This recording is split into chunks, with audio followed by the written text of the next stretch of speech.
Howdy everyone, welcome back to Roundup. We shot this episode yesterday at BrisVegas Winter 2023 here live on the Defrag TV Twitch channel. Unfortunately, this man here, Mr. Joshua Swift, he didn't quite get the first few minutes of the audio right, did you? That wasn't my fault. How dare you?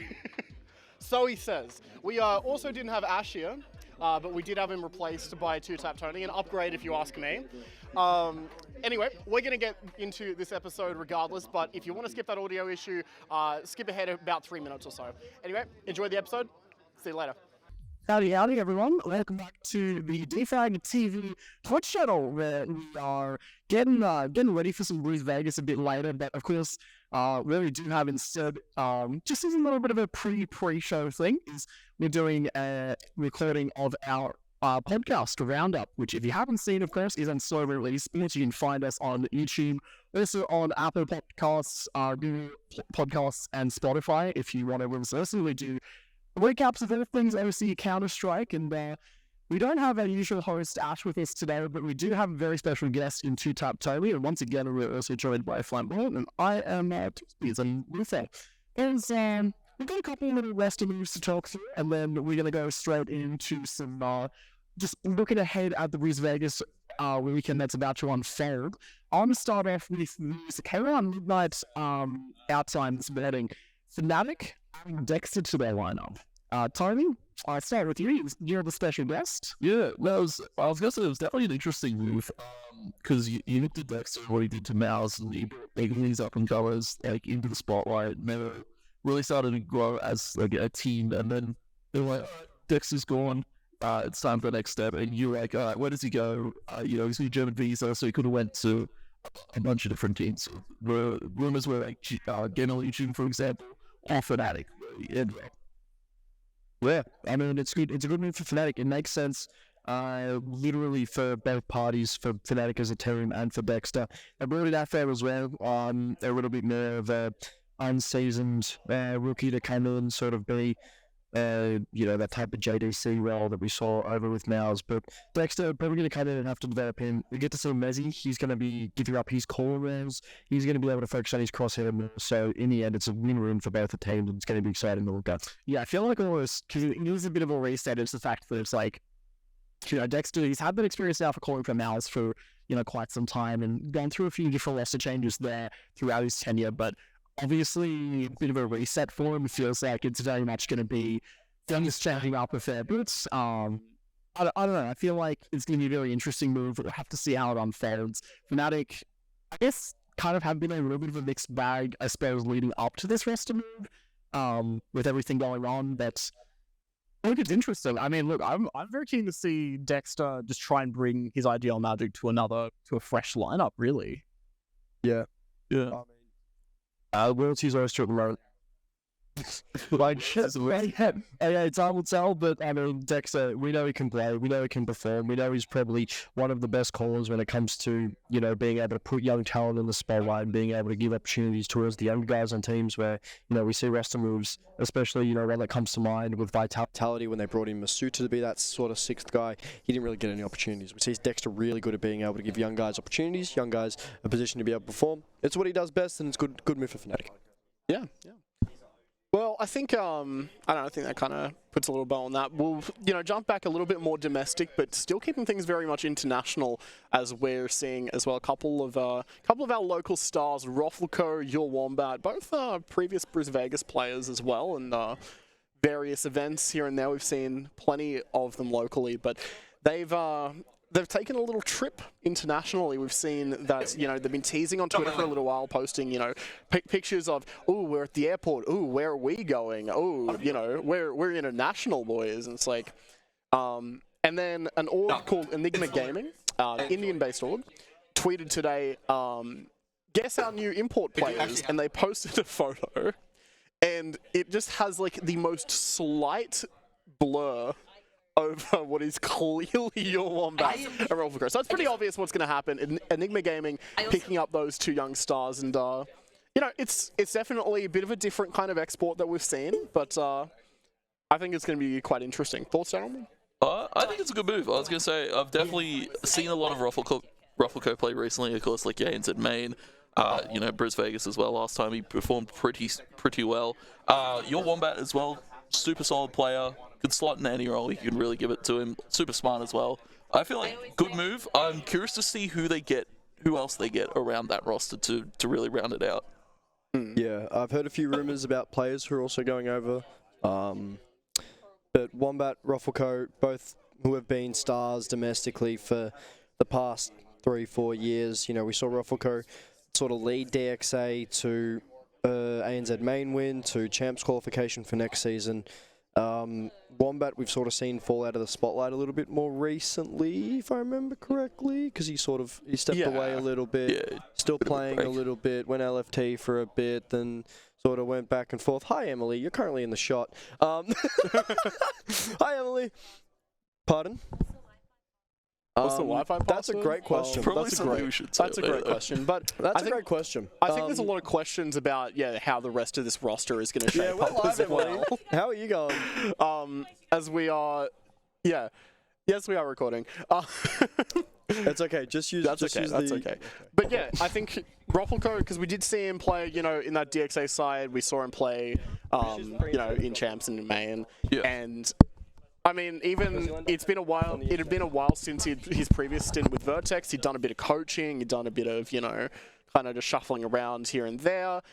But I think this is an exciting opportunity for these guys because I think they've both kind of excelled, but never really, I suppose, found the right opportunity. I want to say. I think Roflko's always been like a really strong player, and I think a lot of people have recognized him as such. But I just don't know if he's been given the exact right position yet. Yep. So. Hopefully this latest endeavor works out. It's definitely something very different.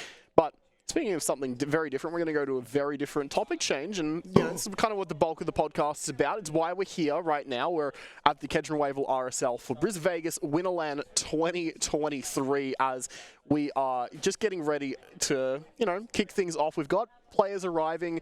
Today, we're recording on the Friday. It is Friday morning right now, and we are going to be doing some of Group A. We're going to be seeing first up. We're seeing Group B tomorrow, and then we've got the playoffs going through. We've got a lot of teams to talk about, of course. So maybe let's just dive into a few specific ones. So probably the team that's really been hyped up the most, John Industries, right? The industry. We're seeing Inns play on at a BrisVegas LAN for the first time. Tony, go around the table again. Yeah, look, it's a stacked roster. I was gonna say, looking at it on paper, I'm scared if I'm any of these other teams in the lane right now, because the Industries, the pack a punch. You've seen Falcon fill in for Greyhound recently, absolutely killed it in the server. I imagine the Industries are a heavy favorite at the moment. Yeah, I mean John Industries on top, baby. John Industries, they're still on top of OC at Counter-Strike. Greyhound can claim the #1 ranking, but we really know who's up there. Well, they've got a Greyhound player, so... Well, I mean, maybe they're stealing away people from Mr. Greyhound, but, they're coming in as heavy favourites. We've also got a few teams as a good sort of separation that we have in the bracket, finally, where, we've got our top 3 teams in sort of the groups. We've got teams that we sort of expect to bail out. We've got teams that we reckon could be a really, really strong dark horse. But John Industries, they're the clear standout favourite. Having a player like Inns, one of the best to ever do it.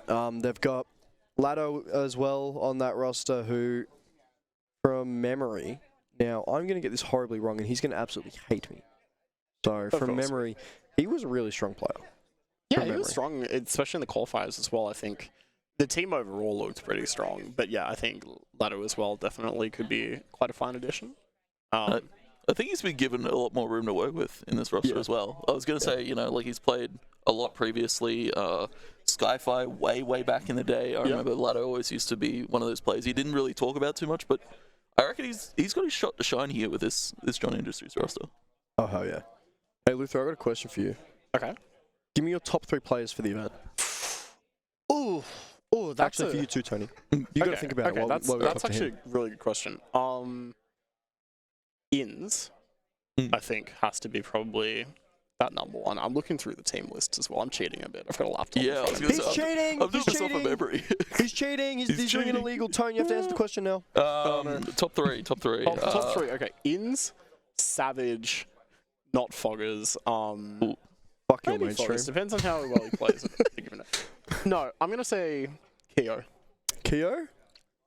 Oh, do I want to give him that? Keo's a though? bit of a land demon, right? I mean, I want to say maybe someone like Isaiah, Keo, like one of those players. Yeah. There's a lot of sharp aimers coming through. I want to definitely say, like, Inns has that high level experience that I think will really come in.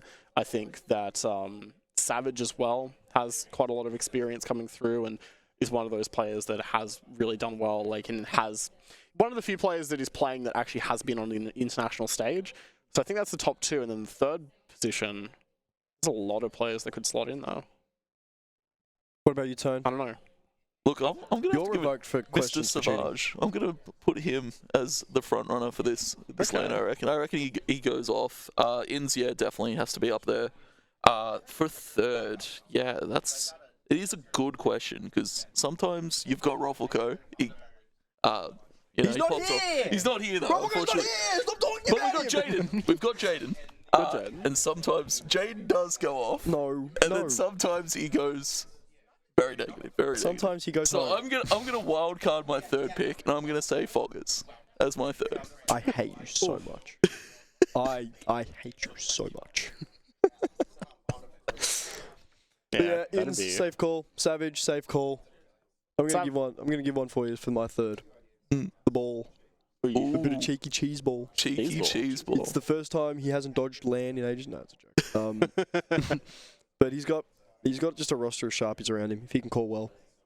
I mean, Could be a good I'm very keen to see how that Mantra roster goes in general. I feel like because there's a few interesting ones. Actually, you know, there's a roster that we haven't talked about yet. Antic, True. who actually are an org, and they've got their 5 here. And of course, that's Noisia, James, Jokes, Raz, Kyson. I feel like we should definitely also not discount the fact that if we're talking international experience, James has a sticker in the game. It's true. Actually, Noisy's played he on was some here pretty yesterday. respectable rosters too. Yeah, and Yeah. they were here yesterday. They were playing last night on a set of bracket, like, computers, and they heavy. were scrimming someone. They were here yesterday. There was a Rooster Yeah, who yeah, they were scrimming unfortunately couldn't Rooster. be here.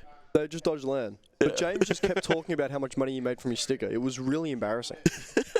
Like, he kept talking about it, and he was telling me about how Antic are paying them like $3K a week Yeah, or they're some on shit like that. racks. Oh yeah, They're getting a shit ton of money to be here. oh yeah, definitely. I don't understand. Like, James isn't even good. Oh, man. Oh, No, I think they'll do well. Like, Antic have been on the up recently. Yeah. Yeah. Yeah. Ever since they added Kyson to that lineup, they've completely changed what that roster is and how well they've performed. Yeah. Kyson has been a It's a good catalyst fit. to just see something just spark. And Yeah. it's beautiful to watch. It's beautiful. yeah. Well, yeah. So, you know, we've got a couple more minutes to keep talking about the event. You know, this is a bit of a shorter podcast, but yeah, I feel like those teams as well. Yeah, Antic, you know, they've recently shown a lot of form and as champs as well. They've we did see the Last Dance. I want to talk about that team specifically because, as you kind of alluded to, Rooster were supposed to be here. They made it through the qualifier, but unfortunately, for one reason or another, they couldn't make it up to Brisbane for the LAN itself. So Land dodgers. Last Dance were added as you know, just to fill that spot, I suppose. And there are a couple little changes, I think, here and there, if I remember correctly. They've got Savage this time around. But They kicked motion. ultimately, Thank Yeah, God. Last Dance cool. actually struggled in that qualifier. They got eliminated in that qualifier, and they've Yeah. been given a second chance. This is their last dance, really. Mm. Yeah, that's wild. Yeah, getting rid of motion too. I was going to say he normally performs pretty well on land from, you know, the previous few that we've seen. I got a little fact Who for you. actually is subbing for him? Not sure if we actually 100%. I've heard rumors about who it is. I'm happy to leak those rumors if you'd like. Who do you think it is? Because So- I don't know if I saw them walk in the door yet. I've heard a rumor that it's either Ali or it's Jamba. I haven't seen Ali. I saw, because I did see the Last Dance guys walk in. Yeah. I saw Actually, do you want me to ask Jaden. I Foggers? saw Inns walk in just before. Who's the Last Dance fifth, Where's, guys? Actually, yeah. I'm just gonna go ask them. I'll be back. yeah, okay, cool. I don't so- think we have time for that. Play. All right, so now we've had two of our Sprint. core Sprint son. roundup hosts leave the show as Um, Flam also walks off, and now it's just you and me, Tony. Yeah. Yeah, Last Dance 5th should be interesting. But overall, stacked roster. Yeah. Absolutely stacked roster that they've got. Any unsung heroes? We haven't talked about Baxter Proprietary Limited too much yet. Yeah, I think that's a good team to get around to as well. I think Baxter. I mean, they were also fucking what? Oh, we've got He's an back, he's exclusive. back. All right. All right, who's playing? Motion lied. He's here. So Motion is going to be here. Okay, so we get to see. I'm glad we have the most up-to-date information. We get to see Jeremy return to land then. All right. I would have had longer to talk about it, but Jordan got in the way. Yeah. Anyway, I hate him. Baxter. I feel like that's the team we have to talk about. I think before. Actually, yeah, let's talk about how, we've got some work experience kids on the talent broadcast. We've got Jordan.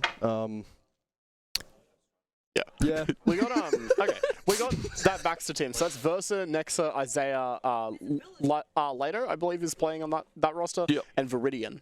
Yep, That is solid. a stacked lineup as That well. is crazy. Group of mates too. I was gonna say a bunch of them. They play together. Yeah, it's not like Antic where it's like a formal team put together, but we see Nexa, Isaiah, guys that have known each other for years, have been playing together on various rosters as well. Look, I always talk about Izzy at BrisVegas events. I think that he's always kind of, this sharp wildcard player that really can punch above his weight quite a lot, and I've seen, him just grow over the years and become a really fucking good CS player, honestly. Yeah.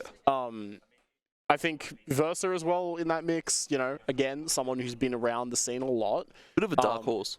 Sorry. I was gonna say he's a bit of a dark horse. Yeah. And then Viridian obviously bringing in a lot of experience as well. Yeah. He was kind of in that coach role for a little while, coaching some of the Impact rosters around as well. It was Mind Freak. Yep. Yeah, coaching that previous Mind Freak roster. And funnily enough, Isaiah on the current Mind Freak roster. So a little bit of association with that org in various ways. They did really well in that open qualifier. But it'll be interesting to see how they go here. Oh yeah. Who else we got? We got a couple more minutes. And Nutty, of course. Velocity, Mega 2F, Mr. Shark, Oily, Gregus. We've seen them here in this form before a few times. And they've been pretty interesting. Panic, Risen, has Pacific, Donor, and Ops in Old But Gold as well. I think one of those kind of teams that should do pretty well. Yeah. They're definitely the dark horse in their group. Yeah. They literally got the group of death for a team that barely snuck in after beating Arcade because they had literally they had been both Arcade and Old But Gold had been playing for 14 hours during the open quals, and Old But Gold barely snuck in, beating Arcade in a map that they arguably should have won, but that's for discussion for another day. Old But Gold, they're in the group of death. They need their opportunity to shine, and I mean, what better one than the opportunity they've got right now? Yeah. I mean, I think it's going to be quite an event. If we've got Blingus as well. Which I think that's the only team we haven't mentioned as well. Crafty, Bo, Jaketh, Ender, and Nathan. Again, one of those teams that we kind of just see very typically at BrisVegas, but they did manage to make it through the qualifier, and I think they made it through the lower bracket if I remember correctly. Yep. But even still, shouldn't phase them too much. Should be quite interesting. We'll be seeing them tomorrow. Any other thoughts on that roster? Yeah, it's a bit of an interesting one because you've got players that have also played around tier 2 comp for quite a while. Yeah. So I guess sneaking through that lower bracket for them is a big thing, and this is where they get their kind of shot at that topper level. Of course, you don't have all the teams here, all your top dogs, but you've got a few that are starting to knock on the door themselves as well. Yeah. So yeah, Group A, of course, is that Baxter side, Mantra, Last Dance, Old But Gold. That is going to be quite the group of death, I think. Yeah. And then John Industries, Nutty, Blingus, Antic as the Group B teams. That's, of course, going to be tomorrow on the Saturday. Should have the podcast out on Snowball by then, so hopefully you've listened to it before the event, or you're here live, of course, tuning in. But if you are here live tuning in, we're going to be having some games coming up around 12:30. But I think it's about time we start, kind of wrapping this up. BrisVegas, it's looking like it's going to be interesting. I think the final thing that we need to do is we need to predict who is going to be taking this event. And I'll start with you, Tony. I'll give it to the Industries, man. They're looking good. They're looking sharp. I say the Industries come out on top this time. They did a funny little tweet just before. It was pretty funny. Yeah, I think the Industries. The Industries win? Man, you kids are too mainstream. Go for a dark horse. Come on, boys. Go for a dark horse. I'm back in Mantra. I'm back in Mantra. The ball's going to give a masterclass. It's going to be the classic ball masterclass. Bones is going to be a shit orper, but that's all right. Streety will be able to carry because it's what he always does, right? Reeves, good player. Hazy, he knows I hate him. That's a joke. But yeah, Mantra to take it out. Yeah, I reckon honestly, I wouldn't be surprised by John Industries. I think that's probably one of the more likely. But you know what? The one team that's a full org here, Antic, I reckon will at the very least make it to playoffs and make quite a deep run. So I want to say maybe Antic or Last Dance because no one has mentioned them. But yeah, you know what? I think I'll lock it in. Or Antic, I reckon have a really good shot at winning this event. I think a lot of that experience will come into play. But look, we are going to be getting into this event, of course, and that does bring us to the end of our podcast once again. For anyone who hasn't listened to us before, we do this regularly, so be sure to check us out over at Snowball Esports on Twitter, and make sure to follow along on Spotify, Apple Podcasts, Google Podcasts, and of course on YouTube, where we have video versions of all our previous shows. So thanks so much for tuning in, and we'll catch you with some BrisVegas action very soon.